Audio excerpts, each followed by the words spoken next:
नमस्कार विद्यार्थ्यांनो, 11वीची परीक्षा जवळ आलेली आहे आणि यासाठी आपल्याला विभाग 3 या ठिकाणी नाट्य साहित्य प्रकारामध्ये आपल्याला विविध नाटके जे सांगितलेली त्या नाटकांचे प्रकार बघायचे आहे।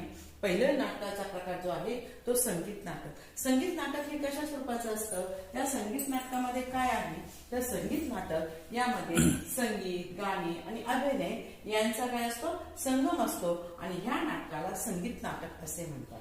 मग संगीत नाटकामध्ये कथा सांगितली जाते आणि त्या कथेबरोबर संवादाबरोबर गाणी असतात, राग असतो, ताल असतो, संगीत यांचा सगळ्यांचा मेळ मिळून संगीत नाटक तयार केलं जातं।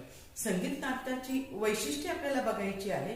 ते या संगीत नाटकाच्या वैशिष्ट्यामध्ये आपण काय करणार आहोत?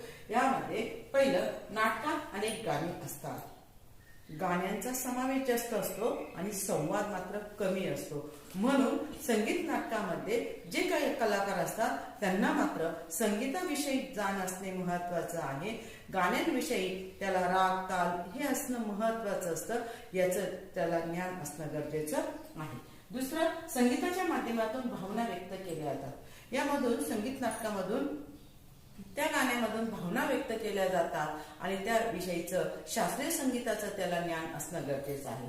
तिसरं आहे, कलाकारांना अभिनयाबरोबर गाणे ही येणे आवश्यक असते। संगीत नाटकामध्ये ज्यावेळेस तो कलाकार काय करत असतो, काम करत असतो, त्यावेळेस मात्र त्या ठिकाणी त्याला त्या संगीताविषयी आवड असणे गरजेचं आहे, त्याच्याविषयी ज्ञान असणं गरजेचं आहे, तरच तो संगीत नाटकामध्ये काय करत असतो, या ठिकाणी काम करत असतो। मग या ठिकाणी उदाहरण आपल्याला बघायचं असेल तर यामध्ये उदाहरण मध्ये आपण काय करणार आहोत का, यामध्ये मराठी रंगभूमी पूर्वी संगीत नाटकाची परंपरा खूप प्रसिद्ध होती। मराठी रंगभूमीमध्ये ज्यावेळेस मात्र ही नाटक साहित्य ज्यावेळेस झालेलं होतं त्यावेळेस ह्या नाटकाच्या संगीतामध्ये त्याला महत्व जास्त प्राप्त झालेलं होतं। मग या ठिकाणी आपल्याला अशी विद्यार्थ्यांना सोपी ह्या वैशिष्ट्ये आपल्याला परीक्षेसाठी लक्षात ठेवायचे आहे।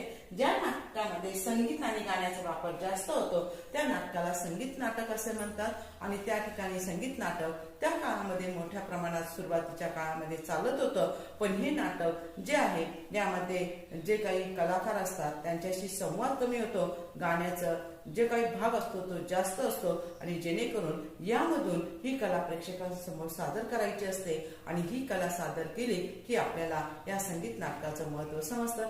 अशाच पुढच्या नाटकाच्या प्रकारामध्ये जर तुम्हाला माझी व्हिडिओ या ठिकाणी आवडली तर माझ्या चॅनलला सबस्क्राईब करा।